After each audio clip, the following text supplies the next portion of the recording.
Hello my dear student. आज मैं जो विषय आपको पढ़ाने वाला हूँ वह है कॉन्ट्रैक्ट अकाउंट, ठेका खाते। ये कास्ट अकाउंटिंग का एक आप ऐसे कह सकते हैं, कास्ट अकाउंटिंग एक लेसन है। वैसे तो कॉन्ट्रैक्ट अकाउंट बहुत ही महत्वपूर्ण टॉपिक है। इसके आधार पर जो है टेंडर आपको पहले जानना चाहिए, जो मैं कि पहले वीडियो में पढ़ा चुका हूँ। आज मैं आपको कॉन्ट्रैक्ट अकाउंट बताने जा रहा हूँ। कॉन्ट्रैक्ट जो है वो 3 प्रकार के होते हैं। इनको मैंने 3 वर्गों में जो है विभाजित कर दिया है।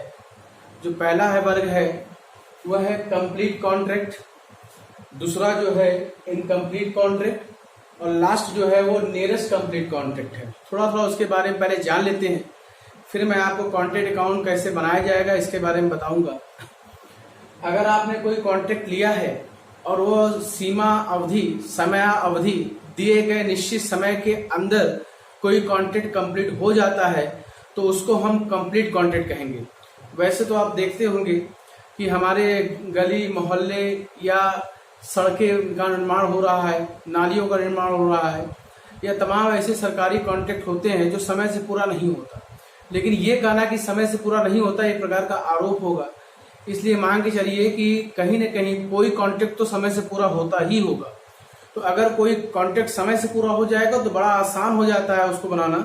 उसे हम बोलेंगे कंप्लीट कॉन्ट्रैक्ट। उसकी पहचान ये होती है कि उस सवाल में, उस क्वेश्चन में सीधा आपको बता देगा कि इतने का कॉन्ट्रैक्ट है और वह इतने इतने मटेरियल, लेबर और प्लांट्स तमाम चीजें लगाने के बाद समय से पूरा हो गया। उसे बोलेंगे कंप्लीट कॉन्ट्रैक्ट। दूसरा जो होता है उसे हम बोलते हैं इनकम्प्लीट कॉन्ट्रैक्ट। इनकम्प्लीट कॉन्ट्रैक्ट क्या है? जब कोई कॉन्ट्रैक्ट समय अवधि के अंतर्गत पूरा न हो, दिए गए समय के अंदर पूरा न हो। जैसे आपने कहा कि मैं जो है 6 महीने में जो सड़क का निर्माण कर लूंगा और 6 महीने से ज्यादा समय लग रहा है तो इसे इनकम्प्लीट कॉन्ट्रैक्ट कहेंगे। तो जब आप समय से काम पूरा नहीं करेंगे तो आपके ऊपर पेनाल्टी चार्ज होनी चाहिए, क्योंकि आपने समय से अपना कर्तव्य का वहन नहीं किया, आपने सड़क का निर्माण नहीं कराया। तो इसके लिए जो पेनाल्टी चार्ज होती है, मतलब लाभ का कुछ हिस्सा जो है, जो कॉन्ट्रैक्टर का जो लाभ का हिस्सा हो वह रोक लिया जाता है, उसी को बोलते हैं इनकम्प्लीट कॉन्ट्रैक्ट। इनकम्प्लीट कॉन्ट्रैक्ट को भी आप 3 वर्गों में बांट दें। अगर आपका काम 25% के नियर अबाउट पूरा हुआ है, मतलब अप टू 25%, लगभग 25% काम पूरा हुआ है या 1/4 कहें, तो जो लाभ आपका होगा, जो एस्टिमेटेड लाभ आपका होगा, जो लाभ आपको पता होगा कि इतना लाभ मिल रहा है, वो टोटल प्रॉफिट जो है वो रिजर्व कर लिया जाएगा WIP अकाउंट में। WIP का फुल फॉर्म है वर्क इन प्रोग्रेस। पूरी प्रॉफिट को रिजर्व कर लेंगे, इसलिए क्योंकि आपने अपने कर्तव्य का समय से 25% भी वहन नहीं किया। दूसरा, अगर आपका कॉन्ट्रैक्ट अप टू 50% है, मीन्स आपको जानना होगा 25% हो चुका है लेकिन 50% तक ही आप गए हैं, मतलब आप 50% ही काम पूरा किए हैं लेकिन 25 होना चाहिए। तो ऐसी कंडीशन में आपको लाभ का कुछ हिस्सा मिलेगा। इस लाभ के लिए पहले आपको ईपी निकालना होगा। ईपी का फुल फॉर्म होता है एस्टिमेटेड प्रॉफिट, और फॉर्मूले में 1/3 करना होगा into cash receive upon work certified. CR means cash receive, क्या कैश रिसीव हुआ, and work certified. Work certified का मतलब होता है जो कार्य प्रमाणित हुआ है आर्किटेक्ट द्वारा या संबंधित अधिकारी ने जो आपको प्रमाण पत्र दिया है कि कितना % काम पूरा हुआ है, उसकी बात हो रही है वर्क सर्टिफाइड की। आप कहिए कि हम 50% नहीं, हम 60% काम पूरा किए हैं। अगर 50% का प्रमाण पत्र मिला है आपको तो वही वर्क सर्टिफाइड माना जाएगा। आगे ध्यान दें, अगर आपका काम अप टू 90% हो गया, ध्यान रखना है अप टू 90 मतलब लगभग 90% पूरा हो गया, 90% तक भी पूरा हो गया है, तो बस आपको करना क्या होगा, सेम फॉर्मूला होगा। आपको EP into 2/3 into cash receive upon work certified से अपना एस्टिमेटेड लाभ निकाल लेना होगा। ध्यान रखना है 1/3 और 2/3 जो है वो 50% और 90% वर्क के लिए है। इसको आप 1/2 भी बोल सकते हैं, इसको 9/10 भी बोल सकते हैं और इसको 25% बोल सकते हैं। 25% से काम कम पूरा करने पे टोटल प्रॉफिट जो है वो WIP में ट्रांसफर हो जाएगी, मतलब लाभ का हिस्सा रिजर्व हो जाएगा। आगे बढ़ते हैं। अगर आपने मान लीजिए कि 90% से ऊपर काम पूरा कर दिया, बस काम आपका पूरा होने वाला है, नियर अबाउट काम पूरा होने वाला है, लेकिन अभी पूरा नहीं हुआ है, लेकिन होने वाला है 90 से ऊपर। ध्यान रखें 90 से ऊपर। तो आपको क्या करेंगे, फॉर्मूले में 2/3 1/3 नहीं करेंगे, ईपी निकाल के सीधे वर्क सर्टिफाइड कितने का प्रमाण पत्र है और कितने का कॉन्ट्रैक्ट प्राइस है, दोनों की तुलना कर लेंगे, ऑटोमेटिक आपको पता चल जाएगा कि आपका काम कंप्लीट हुआ। ध्यान रखना है कि ये जो नियरेस्ट कंप्लीट होता है, जो ये तीसरा कॉन्ट्रैक्ट है नियरेस्ट कंप्लीट, पहला क्या है, पहला है आपका कंप्लीट, दूसरा है आपका इनकम्प्लीट, तीसरा क्या है नियरेस्ट कंप्लीट। में आपको कॉन्ट्रैक्ट अकाउंट 2 बार बनाना होगा, एक बार वह जो प्रेजेंट में चल रहा है और दूसरा वह अगर आपका पूरा हो जाए तो कितने समय में पूरा होगा। आपने कहा कि 10 दिन दे दीजिए हम पूरा कर लेंगे, तो 10 दिन में क्या मटेरियल लगेगा, क्या लेबर लगेगा, क्या प्लांट्स लगेंगे, उसको जोड़ करके आप एक संभावित प्रॉफिट पता करेंगे, एक्सपेक्टेड प्रॉफिट पता करेंगे, उस लाभ की बात हो रही है। ध्यान रखेंगे नियरेस्ट कंप्लीट कॉन्ट्रैक्ट का लंबा प्रोसेस है, उसमें कॉन्ट्रैक्ट अकाउंट 2 बार बनता है, एक तो वह जो प्रेजेंट में आप बनाए हो और एक एक्सपेक्टेड एक्सपेंस को जोड़ करके बनाते हैं, जिससे हमें पता चलता है कि काम पूरा हो जाने के बाद कितना लाभ होगा। ठीक है, थोड़ा मैं आपको जो है कॉन्ट्रैक्ट अकाउंट पे ले आता हूं और एक बार इसको फिर से समझा देता हूं। देखें इधर, ध्यान दे बोर्ड पर, ये कॉन्ट्रैक्ट अकाउंट है, सिंपल कॉन्ट्रैक्ट अकाउंट है, लिखने का अलग अलग फॉर्मेट है आपका। कॉन्ट्रैक्ट में 3 चीजों की जरूरत पड़ती है, इसको आप एकदम भली बात ही जान लीजिए। नंबर 1 तो मटेरियल, मटेरियल का मतलब है गिट्टी, बालू, सीमेंट, ईटा, मिट्टी, जो भी आपको जिस टाइप का कॉन्ट्रैक्ट है। दूसरा उसके लिए लगाए गए प्लांट, क्योंकि आजकल जो आप देखें मैनुअल पावर से ज्यादा जो है, ह्यूमन पावर से ज्यादा जो है वो मैकेनिकल पावर ज्यादा है, मशीनें ज्यादा काम कर रही हैं, तो प्लांट्स की बात हो रही है। और साथ में अब उसके लेबर तो होंगे, वेजेज होंगे, सन्ड्री एक्सपेंस, तमाम खर्चे होंगे। तो आप देखें मटेरियल आप ले लीजिए, 2 मटेरियल, डेबिट और क्रेडिट आप जानते ही हैं क्योंकि आप अकाउंट पढ़ चुके होंगे, फाइनेंशियल अकाउंट। ये देखें 2 मटेरियल, मटेरियल में क्या क्या लेंगे, फ्रॉम स्टोर, अगर सरकारी ठेका है तो स्टोर से मिला होगा कुछ मटेरियल आपको, या नहीं मिल पाया, कुछ घट रहा है तो मार्केट से खरीद के लाइए, या फिर एक काम करिए अपने जैसे किसी और कॉन्ट्रैक्ट से मांग लीजिए। तो from store, from market and from other contract. इसी प्रकार से प्लांट ले लीजिए, 2 प्लांट, 2 फ्रॉम स्टोर, अगर प्लांट आपको सरकार देती है उसको ले लीजिए, नहीं तो बड़े बड़े प्लांट जो है आजकल जो कॉन्ट्रैक्ट लेता है वो खरीद के रखता है, करोड़ों रुपए का ही प्लांट क्यों ना हो। या आप अपने भाई बंधु किसी और कॉन्ट्रैक्ट से मांग लीजिए, फ्रॉम मार्केट या तो फ्रॉम, आप देख रहे हैं यहाँ पर अदर कॉन्ट्रैक्ट। ये तो गए मटेरियल और प्लांट, सेम कंडीशन। और 2 सन्ड्री एक्सपेंस मैंने लिखा है, सन्ड्री एक्सपेंस का मतलब है तमाम ऐसे खर्चे होंगे जो लिखे जाएंगे वेजेस के रूप में, या और खर्चे होंगे उसको लिख लीजिए। अब अपोजिट साइड में जो नहीं लगा, मतलब आप कह सकते हैं बच गया या यूज में नहीं है, बाई मटेरियल, मटेरियल लगाए, मटेरियल वापस हो गया, क्या इन हैंड, मटेरियल बचा हुआ है, एट साइड जहां काम हो रहा वहां बचा हुआ है, 2 अदर कॉन्ट्रैक्ट किसी और को दिए हैं, या मान लीजिए रिटर्न टू स्टोर, जहां से आया था वहां वापस कर दिए, जैसे आया वैसे वापस हो गया। ठीक, बाई प्लांट, प्लांट में भी वही करते हैं, इन हैंड बचा हुआ, इन साइड पर क्या है अदर कॉन्ट्रैक्ट क्या दिए, रिटर्न क्या किए। बस आपको देखना ये है आया क्या, उसमें से यूज कितना नहीं हुआ उसको निकाल देंगे तो पता चल जाएगा।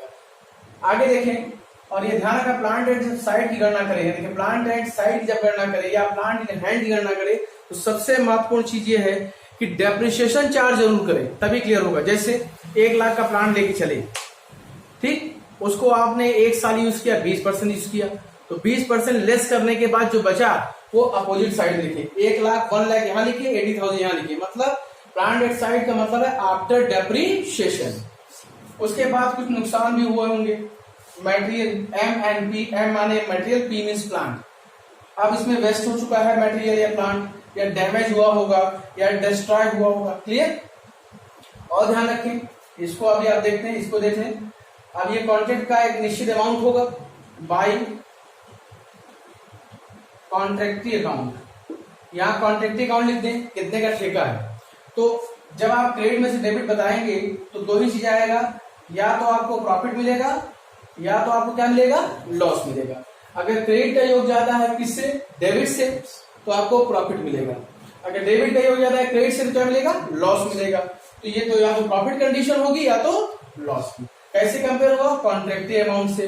कॉन्ट्रैक्टी अमाउंट का मतलब आपको पता रहेगा कि ठेका कितने का है, क्लियर। आगे ध्यान देते हैं, ये तो कंप्लीट कॉन्ट्रैक्ट हो गया। अगर ये इनकम्प्लीट कॉन्ट्रैक्ट होता तो क्या करते, एक प्रोसेस हम आगे ले जाते। कैसे ले जाते, ध्यान दीजिएगा, मैं आपको बताता हूं। ये तो कंप्लीट था, ठीक है, थोड़ी जगह कम पड़ेगी, मैं इसको हटा दे रहा हूं, समझ गए होंगे आपको। प्लांट एंड मटेरियल लॉस्ट है, ठीक है, ये लिख देते हैं, ये लिखते शॉर्ट टर्म लिखता हूँ, पीएनएल अकाउंट में है प्लांट एंड मटेरियल, ठीक है, लॉस, जो भी लॉस होंगे वहां लिखे जाएंगे। अब हम लोग करते क्या है, कितना काम जो हमने कंप्लीट कॉन्ट्रैक्ट में हम लोगों ने किया था वो काम इनकम्प्लीट में भी करेंगे, ठीक है। अब हम लोग क्या करेंगे, पहले डेबिट का योग कर लेंगे, यहाँ पे ध्यान देंगे एकदम आप लोग। डेबिट का योग करके यहाँ पर एक एस्टिमेटेड कॉस्ट निकालेंगे by work cost CD. Work cost ध्यान देंगे, वर्क कॉस्ट मतलब अब तक क्या लगा, डेबिट मतलब क्या लगा है, क्रेडिट मतलब क्या ये अनयूज है, यूजलेस है, जो बचेगा वही यहां पर आएगा, उसको नीचे ले आएंगे टू वर्क कॉस्ट बीडी, ठीक है। अब यहां ध्यान देने वाली बात है, यहां लिखेंगे बाय WIP अकाउंट। WIP का फुल फॉर्म है वर्क इन प्रोग्रेस। इसमें दो चीज लिखी जाएंगी, वर्क सर्टिफाइड, वर्क सर्टिफाइड का मतलब कितने का प्रमाण पत्र मिला, ठीक। एक बात ध्यान रखिएगा, प्रमाण पत्र मिलना और प्रमाण पत्र की डिमांड करना दोनों अलग चीज है। जैसे आपने कहा चिल्ला चिल्ला कह रहे हैं कि 80% काम पूरा हुआ, 80% काम पूरा हुआ, आपका कहना है, तो इसका मतलब ये जो देख रहे हैं, ये यहाँ जो देख रहे हैं, ये 80% की लागत है, क्या परसेंट की, अकॉर्डिंग टू कॉन्ट्रैक्टर। ठेकेदार कह रहा है कि 80% काम पूरा हुआ, ठीक। प्रमाण पत्र 70% का मिला, मतलब जितने का कॉन्ट्रैक्ट था, जिस कॉन्ट्रैक्ट अमाउंट की बात हो रही है, कॉन्ट्रैक्ट अमाउंट का जो 70% का प्रमाण पत्र मिला वो यहां लिखा गया। वो किसका होगा, ध्यान रखेंगे, ये होगा कॉन्ट्रैक्ट प्राइस का, किसका होगा, कॉन्ट्रैक्ट प्राइस का। अब इसमें से 10% अनसर्टिफाइड हो गया। अनसर्टिफाइड का मतलब प्रमाण पत्र नहीं मिला, मतलब काम हुआ है लेकिन प्रमाण पत्र नहीं मिला, तो आप चिल्ला रहे हो कितना, 80, प्रमाण पत्र कितने मिला है, 70। तो इसमें से ध्यान रखेंगे, इसमें से 10% इस साइड लिख देंगे। इसमें से अगर इसमें से 10% इस साइड लिखेंगे तो जाहिर सी बात है कि अपने आप 70% हो गया, कि 70% हो गया खर्चा घट के, और 70% आपने काम का प्रमाण पत्र ले लिया है। इससे आपको मिलेगा ईपी। ईपी का फुल फॉर्म है एस्टिमेटेड प्रॉफिट, ठीक है, एस्टिमेटेड प्रॉफिट सीडी। फिर यहां टोटल करेंगे, ठीक है, ये टोटल कर दिए।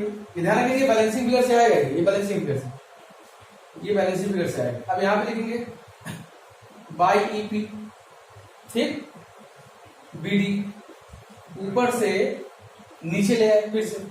अब डिसाइड यहां होगा कितना लाभ मिलेगा, कितना लाभ अगर आप 25% से कम पूरा काम पूरा किए होते, 25% से कम, तो ये पूरी प्रॉफिट WIP अकाउंट में ट्रांसफर हो गई होती।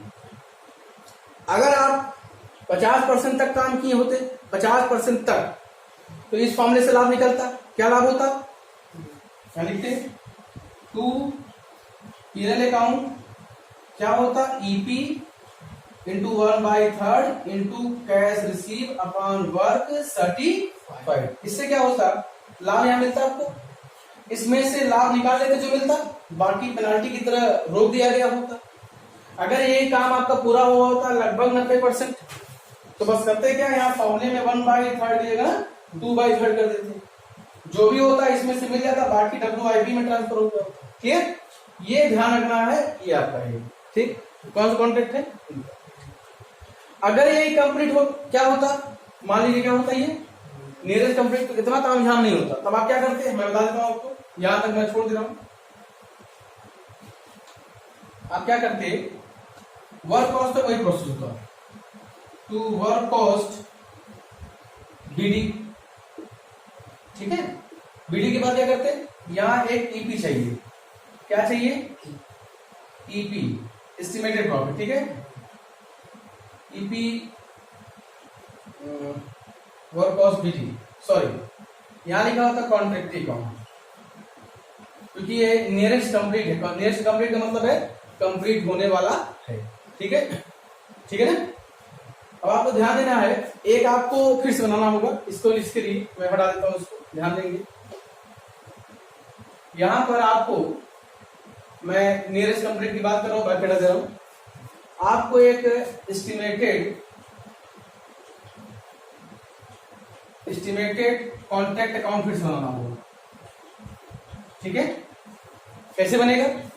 इसको उठाएंगे जो अब तक खर्चा हुआ है, जो खर्च हुआ है उसको ले आए यहाँ पे, to work cost BD.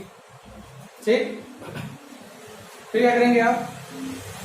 To sundry expense. ध्यान देंगे ये एक्सपेक्टेड है। एक्सपेक्टेड का मतलब है अगर काम पूरा हो जाए तो इतना खर्च होगा। इन दोनों को जोड़ेंगे, बाय कॉन्ट्रैक्टी अकाउंट ले लेंगे। ठीक है, इससे क्या है आपको यहां मिल जाएगा ईपी। ईपी मतलब क्या है? Estimated profit. यहां मिल जाएगा कितने का काम पूरा हुआ, कितना और खर्च करेंगे, कितने का कॉन्ट्रैक्ट है, ईपी मिल जाएगा। अब आप क्या करेंगे? उस ईपी को यहां लाएंगे, इसके नीचे टू ईपी। ठीक है, ठीक है, या फिर लिख दें पीएनएल अकाउंट, सबसे अच्छा पीएनएल अकाउंट लिख दें। ईपी ले लें। अब ये फॉर्मूला यूज करें, क्या? Work certified upon cash contract price. ठीक है ना? तो इससे आपको एक पीएल मिल जाएगा। ठीक, अब चूंकि एस्टिमेटेड कॉन्ट्रैक्ट अकाउंट बनाए हैं आप, तो यहां कॉन्ट्रैक्टी ना लिख के वर्क सर्टिफाइड लिख दें, क्योंकि काम तो अभी पूरा हुआ नहीं है। तो अब यहाँ थोड़ी बहुत पेनाल्टी चार्ज होगी जो WIP में जाएगी, बहुत थोड़ी सी पैसा आएगी, बैलेंसिंग। ठीक है, तो उम्मीद है मैंने आपको बहुत शॉर्ट तरीके से कॉन्ट्रैक्ट अकाउंट के बारे में बताया। आप प्रयास ये करें, सबसे पहले तो आप चैनल को सब्सक्राइब करें और बेल आइकन को जरूर दबाएं, जिससे मेरे अपडेट वीडियो आप तक मिलते रहें। इधर जो है 3-4 दिनों से मैं वीडियो नहीं बना रहा था। कारण ये था कि लोगों ने फोन कर पूछा भी, सर वीडियो नहीं बना रहे हैं। ऐसा नहीं है, थोड़ी व्यस्तता थी, लॉकडाउन छुड़ा ही है और तो कुछ व्यस्तता थी जिसके कारण वीडियो नहीं बना पाया। और अगर आप चैनल को सब्सक्राइब करेंगे, लाइक करेंगे, शेयर करेंगे और बेल आइकन को जरूर दबाएंगे तो हम लोग का मनोबल बढ़ता है। इससे कोई विशेष लाभ तो हम लोग को नहीं है, लेकिन इसलिए बढ़ाया जा रहा है कि लॉकडाउन में बच्चे पढ़ सके। और वीडियो में जो भी बताया गया है उसको किसी भी किताब के माध्यम, जो भी किताब आपके पास अवेलेबल हो उनके माध्यम से पढ़ने का प्रयास करें। आज के लिए इतना ही। Thank you.